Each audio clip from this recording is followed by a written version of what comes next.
Well, I don't like my weight. I don't like my eyes because they're too small and close together, and I look like a lizard, like a creepy one, looking at you. I don't like my legs. I don't like how big my boobs are, because they're like too big. Yeah. I don't really like my toes. I don't like my arms. One thing I don't like is my calves, because I don't have any. Look. I flex, and there's nothing. And so all day long I'll go like this, and I'll stand like that, so maybe my calf muscle will get bigger. But it doesn't. So I think one day I'm gonna have to get some calf implants, like that guy on TV. He got some, and he was happy with his, so I think I'll get some. My eyes because they're too black. My hair, because when I wake up in the morning, it's sticking straight up unless I get in the shower and wash it every single time. My ears because they're too small. My feet, all dancers have really ugly feet, so I really need my feet. I don't like my eyes. I don't like my thighs. My ears. You don't like our feet. They're ugly. My booty. I guess I don't like my feet. I run and I row, so everybody, like, I have like monstrous legs. Nobody's just like, Jingle, you got big legs. Hello and welcome to Blake High presents the Diva J Way. I'm your host, Diva J, and today we're going to discuss some serious issues. Now, you may have recognized me from In Touch newspaper, but as a senior at Hillsborough High School, I have experienced the ups and downs of the teen life. So today we're going to uncover and analyze the issue of eating disorders and body image in the teen community. So as you tune in and listen to some of the words of wisdoms from our guests, make sure you take note and to always remember to do it the what? The Diva J way.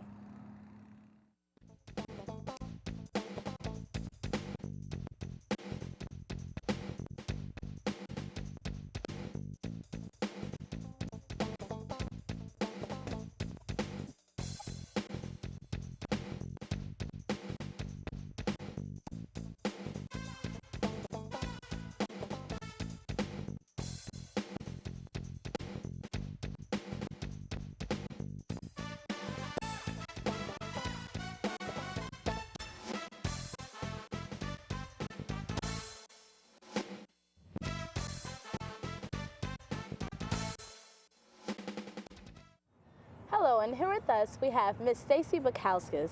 She's the author of Where Fat Girls Haven't Gone, and she's also the founder of Find Your Bliss Foundation. How are you doing? Good, thank you. How are you? I'm fine. Now, in your book, Where Fat Girls Haven't Gone, you wrote about an overweight young lady who is an aspiring actress, and she eventually got a role in a reality show and made it a surprisingly hit. So what message were you trying to portray through your book? Well, I think the message I was trying to portray is that sometimes it's good to just flip things upside down and take a look at it in a way that we haven't looked at it before. I love reality television. I've been watching reality TV since The Real World came out, however many years ago. And so I think it was an interesting backdrop for it. And I just wanted to kind of, like I said, flip things upside down a little bit and see how it would happen for someone who didn't look the way Hollywood says women should look. What would happen if she succeeded? Exactly. And you also create top 10 tips for the fatitudes. And so in what way do you notice a change with those tips? Because I realized that some of those tips were not based on the physical changes, but the internal changes. Most definitely. I created the Check Your Fatitudes quiz and have gotten some really interesting reaction. I understand you gave the quiz to some of the students at Hillsborough High School, which I think is really cool. And I thought, okay, well, if I'm going to do the quiz and I'm going to tell people they maybe need to look at something, then maybe I ought to offer them a way to do that. Exactly. So I created the 10 tips for adjusting your fatitudes, and in doing that, what I realized is that people who are happy, who have joy in them, don't really feel the need to be mean or ugly to somebody else. So what I realized, and I've realized this before, but in this particular context, that if someone is criticizing somebody because of their physical appearance, no matter what it is, the real question is, why does it bother you? Exactly. What are you afraid of? That you feel the need to verbalize something that's nothing but hurtful. And so I think it really is an inside job, because if we're not bothered, then we have no reason to comment on it. if we're not emotionally attached in some way, then why spend the energy talking It's about something it? more internal than outside. Oh, most definitely, most definitely. And so I see that you often challenge your readers to think outside of the box. How successful do you think the American society has been in thinking outside of the box of the stereotypical body image and physical appeal? I think that we are absolutely dreadful at that in American society, and it goes far beyond physical appearance. We have a lot of, and I call them fatitudes, which has nothing to do with appearance, because to me, as a fatitude is a preconceived notion you have about the way something should be, based on messages that you're getting from the media, from the entertainment industry, from the cultural myths that we all grow up with, and it goes far beyond physical appearance. It goes to your profession and what you do as a career and what that says about you based on the career that you chose. And what it says about you may not have anything to do with reality. It's only that person's perception of what that says based on what his or her experiences were. And so it goes so far beyond just the physical appearance. But in terms of that in this country, yeah, we stink at that. Well, in America, there's always the stereotypical body image, what's perfect, what's hot, what's not. And so what impact do you hope your book has on individuals who feel that they don't really meet that stereotypical body image and they're unsatisfied with their outer appearance? Well, I think that, again, it goes back to being an inside job. If you're dissatisfied with how you look only because of what other people tell you, then to me, that's not a motive to make any change, and it's also not a way to affect lasting change, because to me, in order to affect lasting change in your life, you have to accept where you stand in this moment. Okay. You know, there's a very old saying, that which you resist persists. So if you're in a place where you are just angry at yourself because you've put on 10 pounds, or you don't like your hair, or your fingernails stink, or whatever, then I don't believe you're ever going to be able to really affect any kind of long-term change. So if you can accept where you are, then you can make a decision about whether or not you need to do something, instead of rushing out. Like we were talking earlier about, all of these teenagers are going out and getting breast augmentation and plastic surgery on their noses and their faces and everything else. And to me, that just so takes away from what really is authentic about us. And so through your Fatitudes quiz, I polled 100 students at Hillsborough High School, 50 I think girls that's so cool. and 50 boys, and it was all across race, everything was different. And I got some pretty interesting results. As a matter of fact, 45% of them, according to your test, you say that you believe you are superior in some ways to anyone who they label fat, and that they need to check their Fatitudes. And so to about 87% of the survey, you suggest that they check their Fatitudes. What way do you suggest that they go about checking their Fatitudes? Well, I think, like I said earlier, the first way is look in the mirror. Because if you're happy with who you are, you have no need to make fun of or criticize or judge anybody else for whatever the reason might be, whether it's religion or ethnic background, physical appearance, education, the way idiosyncrasies, the way somebody may talk, or the way they move their hands a lot when they speak, whatever it might be. If you're okay with who you are, you're really not going to feel the need to do that. So again, the first thing I would say is look in the mirror, and what in your life is not making you happy? What do you want to change in your life? Because you know what?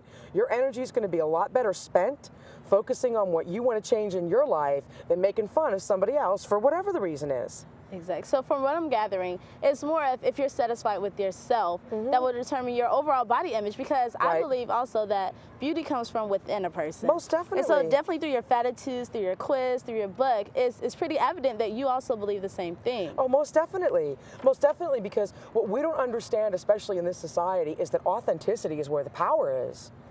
And it's the stories that we tell ourselves about who we should be based on the experiences that we've had. Kids making fun of us because of whatever, or things that our parents repeat to us, things that we hear in a classroom situation, things that we get off of Entertainment Tonight, or going to the movies, or listening to the radio. We layer that over us and allow those stories to become who we are, which totally covers up our authenticity. And that's where the power is. That's where the beauty is. So when you get through those, when you can get through those layers of stuff that you've told yourself about who you are, then you don't feel the need to make fun of other people. You don't feel the need to judge other people, because you're too busy living your life and being happy. And isn't that what all of us want anyway? Exactly. You So know? through your how did you come up with the questions? Because in your fetishes quiz, they're amusing questions. You have like, if someone was eating a hot dog, would you want one? Would you say that's disgusting? Is celery Right. better? So how did you come up with the questions on the quiz? You know, they just came to me as an artist, and I know you're a writer too. You can understand this.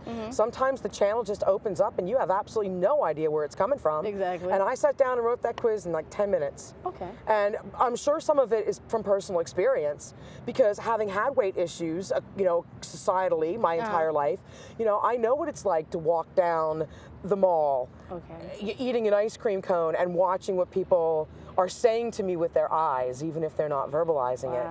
And so a lot of it probably did come from autobiographical stuff that I didn't even realize was still there, but it just flowed out of me. And you really, I mean, yes, that one was really geared toward weight, but you could do one for anything. Yeah.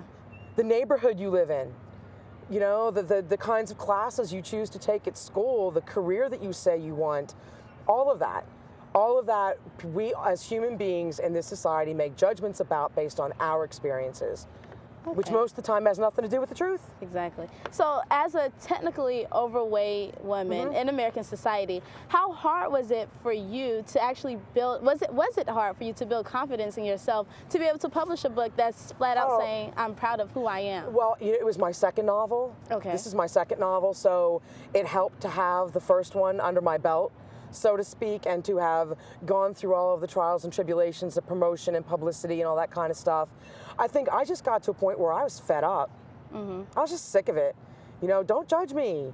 You know, go look in the mirror and figure out what you need to do in your life. Spend your energy that way. We'll all be better off. And so, you know? What advice would you give to teens who are going through similar situations? And well, and it's so hard when you're a teenager because you're still trying to figure out who you are and what you want out of life. Although I'm going to be 43, and I don't know that that's changed a whole lot since I was your age.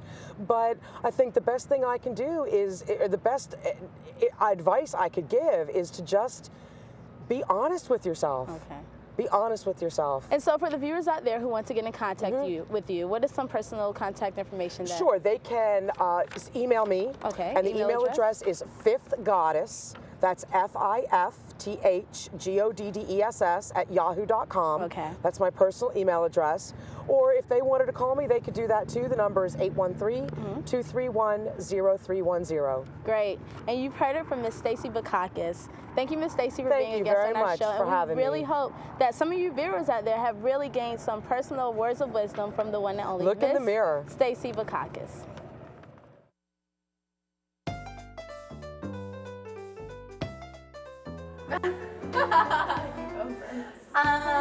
I like that I'm short because I'm not like super tall and like towering over the whole world.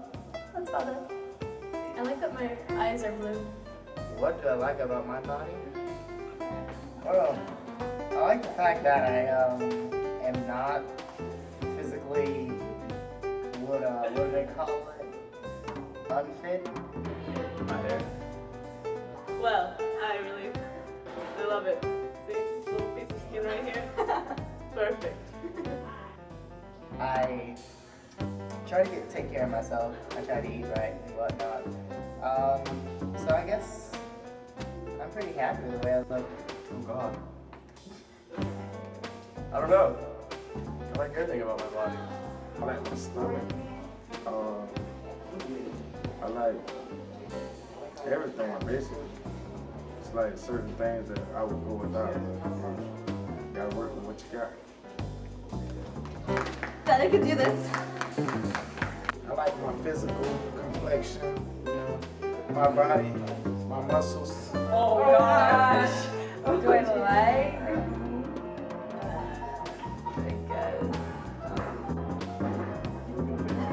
That's a hard question Everything. because, like, there's things like I would change, but I'm glad I don't. that. Yeah. That's a hard question. My hair. Well, I like the fact that I'm willing to show it off whenever the time looks right. I like my face. I like my legs. Yeah, I have to agree. Oh, what I like about my body? Everything. Everything. Oh, I like my butt, I like my heels, I like everything. I just love everything. My legs, because they get me where I need to go.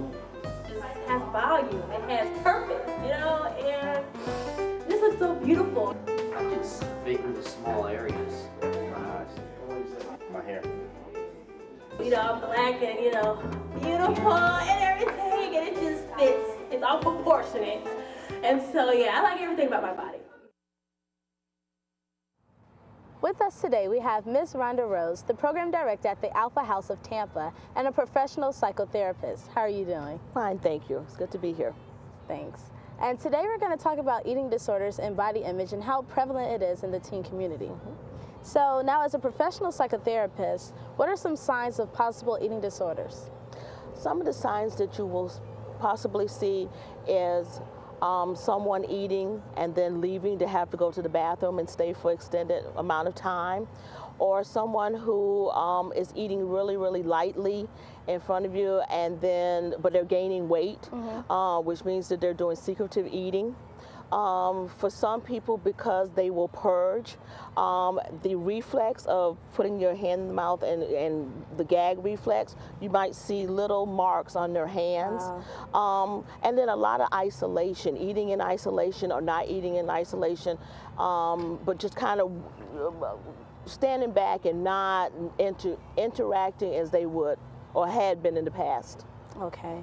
And so some may think that eating disorders are caused by being unsatisfied on the outer appearance. Is it more of an inner problem? Because I was talking with our other guest, Ms. Stacy, and she described how she believes it's an internal problem. So what is the... I agree with Ms. Stacy. I think that bulimia, anorexia, and other eating disorders are caused by depression, feelings of not being in control, things that are happening inwardly, and that what you see with the eating disorders is just a manifestation of a lot of emotional pain that has no outlet.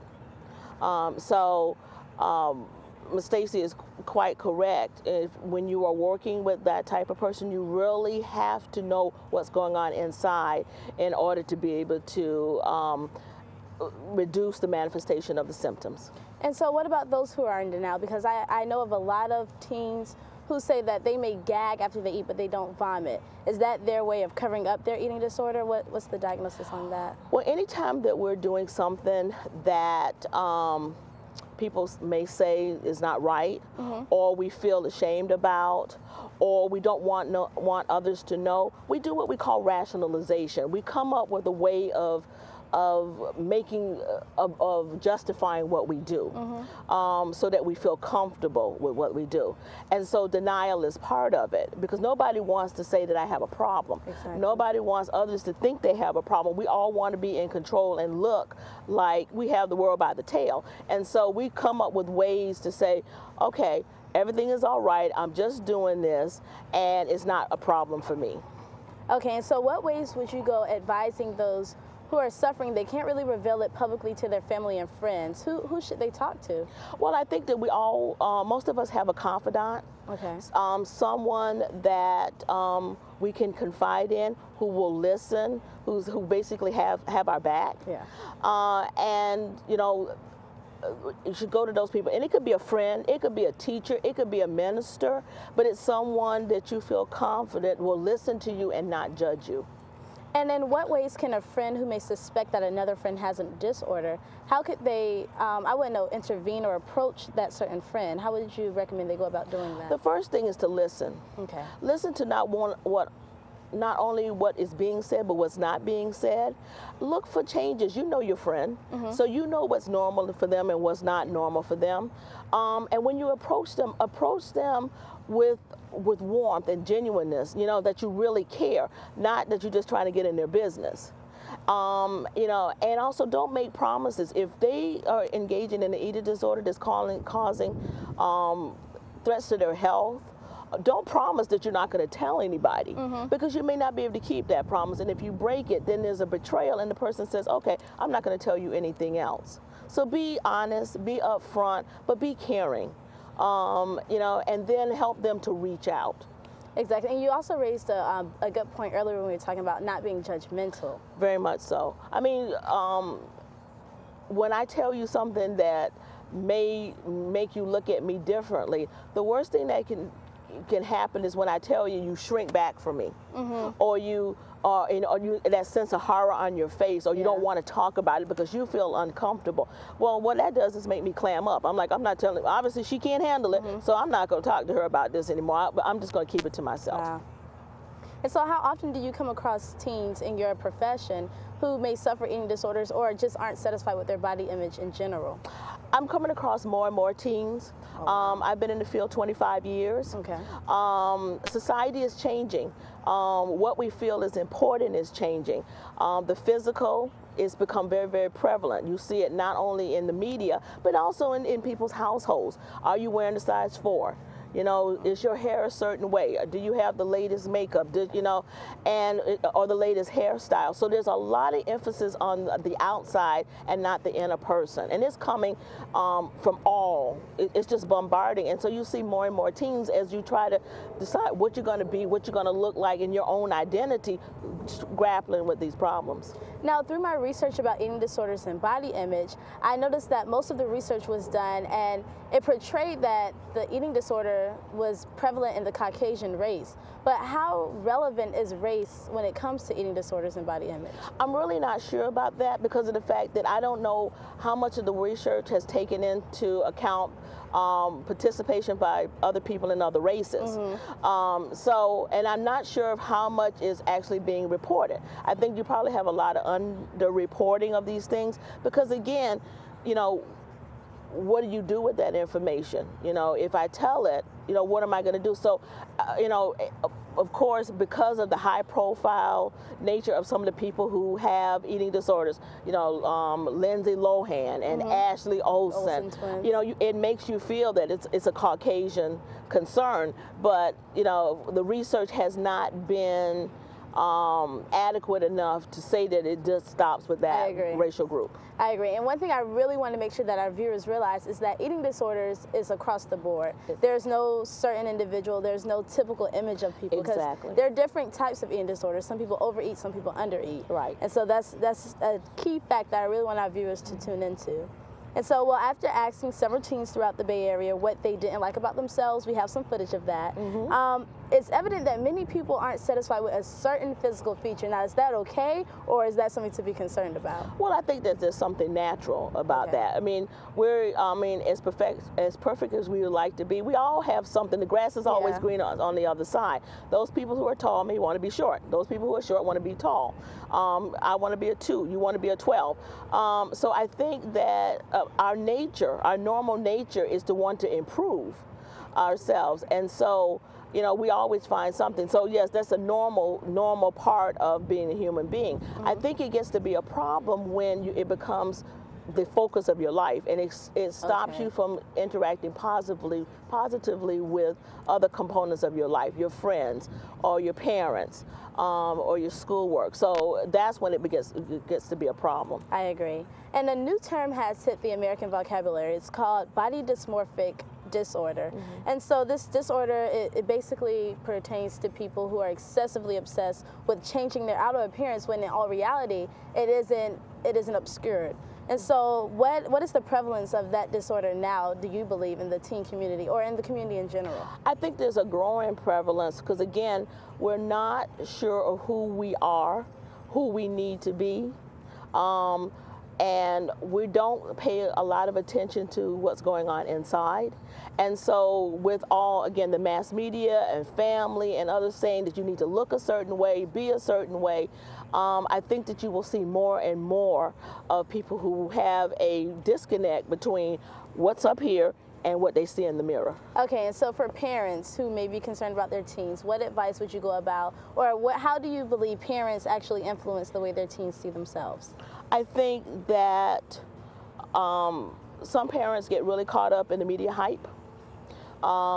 They, instead of instilling their own values and their own expectations, they take on from the larger society, and so they give really mixed signals. You know, yes, be this way, but hey, but let me buy you clothes that make you look like this. Yeah. And so it's hard. So it's a struggle. It's a struggle being a parent. It's a struggle being a teenager, to get that middle ground and say, look, you are who you are. We love you because you are you, not because you look a certain way, you are a certain way.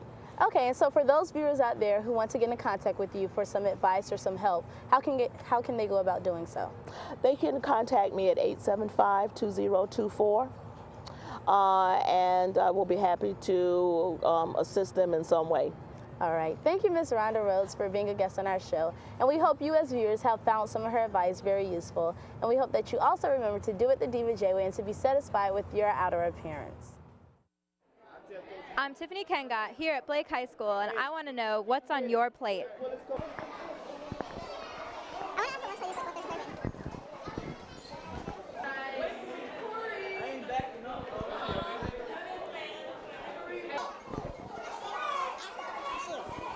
Hi, I'm here with Ariana Dominguez.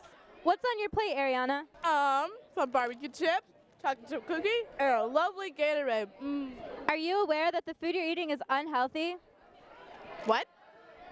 Chocolate chip cookies, potato chips, and Gatorade, that is not part of a balanced diet. But it's a Smart Choices Made Easy by USA. What'd you eat for lunch today? Cookies. Can any of you guys tell me the 5 food groups? Does anybody know the 5 food groups? Vegetables, protein. Fat. Yeah, fat, sugar. Yeah, the 5 ones. That's like 7. Protein, fruit, dairy, and like wheat, bread, carbohydrates. And did any of you guys eat lunch today? Yeah. We all ate lunch. What did you have? I had a sandwich. It was awful good. What are you eating today for lunch? Today I'm eating a Cuban sub with mayonnaise and ketchup. Do you think that this is a healthy choice? Yes. I'm here with Curtis, and I want to know, Curtis, what's on your plate? Cookies, juice, and fries. How many fries have you eaten? 2. Is this your normal lunch? Depends on the day. I don't know. Sometimes it is, sometimes it's not. See, this is the senior section, so everyone's losing weight for prom. I want to know, what's on your plate? I had chicken wings, and I had pizza, and a drink here. Do you think you made healthy choices today? Oh, no, I didn't. Oh, no. Some chicken, some fries. Oh, I already ate the fries. And I had another thing of chicken. Do you like chicken? It's all right. What's on your plate? Fries, chicken strips, and cookies. Is this your average lunch every day? Yes, it is. Do you think it's a healthy choice? No. Would you ever make any changes in your diet? Yeah, like a salad, eventually. What's on your plate today? Cornbread and pizza. Is this your average lunch food? Yes. What's on your plate? Blame fool over her. I see you packed a lunch today?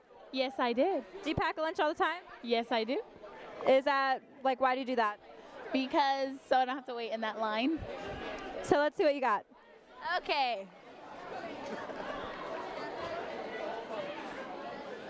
Applesauce. Capri Sun. Plum. And half a Cuban. Do you think you made healthy choices today? Yes, I do.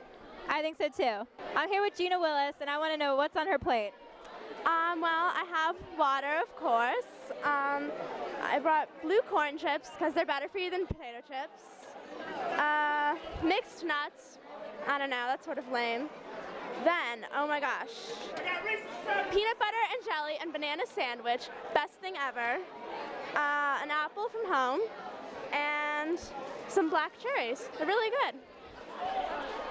Thank you. That seems very healthy to me. What's on your plate? A pizza, 2 fries, and a Gatorade. Chicken, fries, Gatorade, and flavored water. Well, today I have cornbread, corn, rice, and meatloaf. Meatloaf, that's what that is? I think so. You're just guessing? I'm guessing. It's a guess. I'm not sure what it is. I call this the greasy food diet for me. It keeps me healthy. How long have you been on this greasy food diet? Since the beginning of my freshman year. And are you a senior now? Yes, ma'am. Is this diet working for you? Yes, it is. So do you recommend it? Yes. What's on your plate? Well, I stick with the original. I stick with the peanut butter and jelly sandwich, the classic. I have Arizona green tea here. I usually bring in some fruit, maybe like a plum, and Cheez-Its. And that's lunch. That's what's on my plate. And how long have you been eating this? Pretty much since I was fresh out of the womb.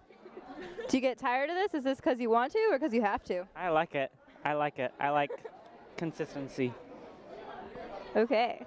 What are you eating? Finna go buy me some chicken, a Gatorade, pizza and some fries, and some cookies. And I might give my homeboy, you know what I'm saying, a little Gatorade or something, you know what I'm saying? You know how we do it for 5'8". So you like to share with your friends? Yeah, I got money like that. Money come easy, money go. You want to buy me some food? What you want? Pizza, Gatorade, some cookies, and fries. You know what I'm saying? Okay, what are you eating? Fries and a Gatorade. Where is it? And my stomach is already gone. What's on your plate? Well, right now it's the remnants of my delicious Blake High School lunch. I had cheesy chicken rice surprise, and I had okra and tomatoes, and a tangerine and a biscuit, and a cup of nutritious water. Sounds delish. Hello, and you're tuning in to Diva J. Once again, I'm Diva J, and here with us we have different students from all over Hillsborough County. We have to my right. Hi, my name is Gigi Montgomery. I'm a senior at Middleton High School. I'm also the student government president. Hey, my name is David Leatherwood. I go to Hillsborough High School. I'm a senior, and I'm the student body president as well. My name is Carolyn Hirsch. I'm a senior at Hillsborough High School, and I'm captain of the swim team. And I'm Jimmy Sapp, Hillsborough High School football player. My position is running back, and I'm not senior leadership and anything, but just hang out and just want to have some fun today. All right. Well, today we're going to be discussing body image and eating disorders and its prevalence in the teen community. So I'm going to start off by asking you each a question. What don't you like about your bodies? We'll start with you, Jimmy. Let's see. I think that my muscles can be a little bigger. Be a football player. A little more buff. Yeah, a little more buff. I wish my stomach was a little bit tighter. All right. I have blonde hair, and so my eyelashes are like completely white. It kind of bothers me because my eyes are like completely washed out, but whatever. Firmer thighs, abs. Okay. All right, well, evidently we all have something we don't like about ourselves, but when do you all think that it can sometimes go too far? I don't know. Somebody probably much bring it to your attention. Like, you might know it in the inside. It might not, like we just openly stated, like everybody said, oh, you know, I wish that my eyelashes were different color. I wish that I was a little more bigger. I wish I had abs. It don't bother you until somebody else notices it, bring it to light. So has that ever happened to any of you where someone, you thought, you know, okay, I need to arch my eyebrows, and then someone goes, you need to arch your eyebrows. So has that ever affected the way you feel about yourself? Depends, self-esteem, yeah. It's like, if you let it bother you. Yeah, it's never gotten to the point where like you become obsessive about it. I think that's when you have problems, is when you become obsessive and that's all you can think about. Okay. Well, there are many different ideal body images in different cultures. And so from culture to culture, it changes. And so how in the Caucasian culture, I'll have you speak for them, what is the ideal body image? What do you think is the ideal body Well, image? all the models you see that are white, that are on TV and in like advertisements are all like stick thin, like no real figure, no curves, they're so skinny. And I think that's been portrayed to be the ideal body image for a white girl. Okay. David? A lot of guys are, cut and toned, and they're dark, tan with dark hair and, piercing eyes, All right. What about you, Jimmy? How's your culture? I just see it as I don't know. I can't really speak for the culture because I'm not the culture, but I can kind of like give an opinion about it. Okay. I can't stick with Carolyn and say that the predominantly white, you know what I'm saying, the American high class white girl is supposed to be skinny. In particular, she's not supposed to have the big old black girl booty. She's just supposed to, you know, have this Baywatch kind of figure that everybody just paint this Baywatch figure for this girl to be like, and it really affects the rest of the community. You know what I'm saying? Okay. And Gigi? I think from a girl's point of view, a lot of girls look at the models as well. Holly Berry, they want to have that nice slim figure. Then you have some other African American girls, they like the curves, you know. So it depends on your self-esteem, on how you look at the situation. From a girl looking at a boy, they may see him wanting to be buff, having muscles, sometimes thin, but he doesn't look as if there's a problem with him. So. Okay, and you mentioned Halle Berry. So my next question is, there are a lot of media influences, actors, singers, rappers, who all influence the way, the styles, and what we think about ourselves, from their music, their lyrics, their music videos, their movies. And so to what extent do you think that the way they portray themselves and the way they portray others and what they have, the money, the cars, the girls, the men, how does that affect us today as teens? What extent do you think it affects us? What I think a lot of students don't understand is that what they see on TV is not necessarily true. I mean, that's a video. That doesn't necessarily mean that they have that many girls, they have that much money, and those are not all their cars. So I think depending on how you look at the situation, knowing that what you see on TV is not always real. All right. David? I think that, you know, people see, you know, these people on TV and they want to be like them. And I think that, especially when the media blows stuff out of proportion, like, you know, I remember Lindsay Lohan, like, she got incredibly skinny, and one of the Olsen twins, and you know, like Nikki Parker? No, Nicole Richie. Nicole Richie. She, you know, all those girls were, you know, they all of a sudden just got really skinny, and then the media was like, oh my gosh, they're like anorexic, you know, or they're, you know, something's wrong because they're way too skinny. But then you have somebody else, on the other hand, like Janet Jackson. Now they're saying, you know, she's so fat and she's, you know, gaining weight. So it's like, where's the medium? You know, like who's okay and who's not? You know, this girl's too skinny, this girl's too fat. You know, then it makes the entire society like self-conscious. It's like, well, am I too skinny or am I too fat? Like, what's perfect? You know, I have to be perfect to, you know, be okay in their eyes. Okay. Well, I think that the media portrays like an exaggerated image of life, like what Gigi was saying. No one really has that many cars and lives like that type of lifestyle on a daily basis. Like, yeah, you portray that for the music video or the movie or whatever, but people don't actually live like that. And I think that you have to understand that when someone's on TV, it's their job to look that way. Exactly. Like, they get paid to look that way. Like, you have your job. You don't get, like, when you're sitting at a desk, you're not being paid to be like 110 pounds. Like, but when you're in the media's eyes, that's your job, is to maintain your appearance. And like, I don't think many people realize that that is like their income and like their lifestyle, and that's what they have to do. And that it's not day-to-day life, it's an exaggeration of it. Exactly, okay. Jimmy, stop. I'm going to make it a little more simple. I'm going to take the subject, let's take it as dancing. You Okay. mentioned the music videos. Okay. Every time we see a music video, either the girl, she got a big butt, or she just look absolutely like it's the perfect body. Okay. Well, is that saying that fat girls can't dance just because they have always have skinny girls in the video? Like, if I made a video with all fat girls dancing in it, they'd probably laugh at it. They probably think it's a joke that I'm making fun of them. Okay. But like, even stuff like that, like simple things like that, or if you see a big girl jogging down the road, you know, they take it as it's a joke. She's not really serious about that. She don't really want to lose all that weight and look like a skinny girl. Okay. So it's even the simple things in life, like just dancing, or if you see somebody riding a bike, you know, everybody always expected to be a skinny girl, always wanting to work out in the gym and look.